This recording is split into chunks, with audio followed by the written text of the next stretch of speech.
You've probably heard this cliche a million times before, that money won't buy you happiness.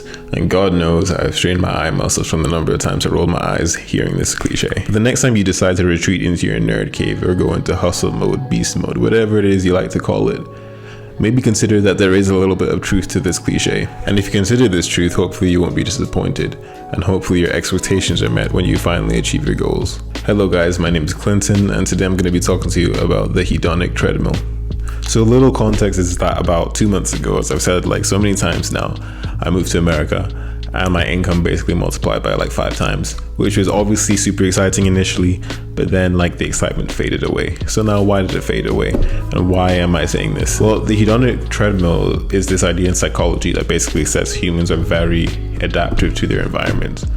So if something really positive happens in your life, you adapt to it, and if something super negative happens, you adapt to it. Let's think of another example. Maybe you were in a national lockdown and you couldn't go to the pub, you couldn't go to the bar, you couldn't see your friends. But now, thankfully, vaccines are mainstream, they're widespread, and you can go out and do whatever you want. So you're excited, you can finally go to the bar and puke the contents of your stomach out and have fun with friends. And it's exciting. And I bet perhaps you might have told yourself that you won't take this for granted anymore, like you used to. But chances are you probably will take it for granted. And it's not your fault that you'll take it for granted. It's just within our nature. Eventually, the excitement of being able to go out is going to fade. And then it's just going to be like life as normal again. It won't be anything special. To give another example, maybe you just bought a new house and you picked up the keys and you moved in. You can imagine what it's like to move into a new house. It's exciting. Like everything's new, everything's fresh. You're picking up furniture, you're picking up artwork, you have your own space. It's great. The first weekend you're like, oh my god, this is great, I'm buzzing. Then you notice the next weekend, obviously it's still very exciting, but it's just not as exciting as that time you picked up the keys. The weekend after that, it's not as great anymore.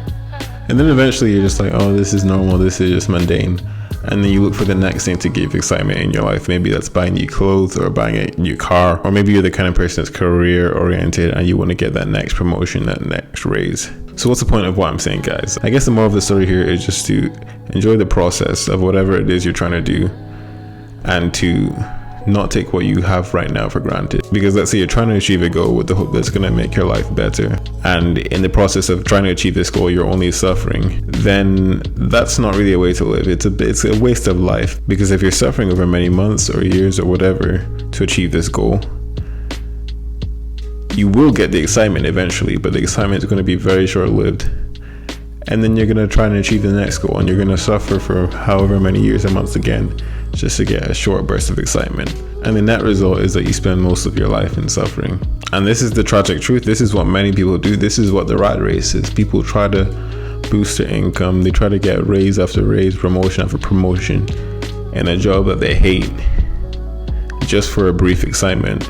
And they ignore the things that are truly valuable in their lives. But the effect of the hedonic treadmill isn't all negative. I guess it can also have a positive spin on it. Let's say on the flip side, if something super negative happens in your life, luckily you probably will adapt to that, as long as the negative thing that happened isn't too severe. Let's say, like a close relative dying in a tragic accident.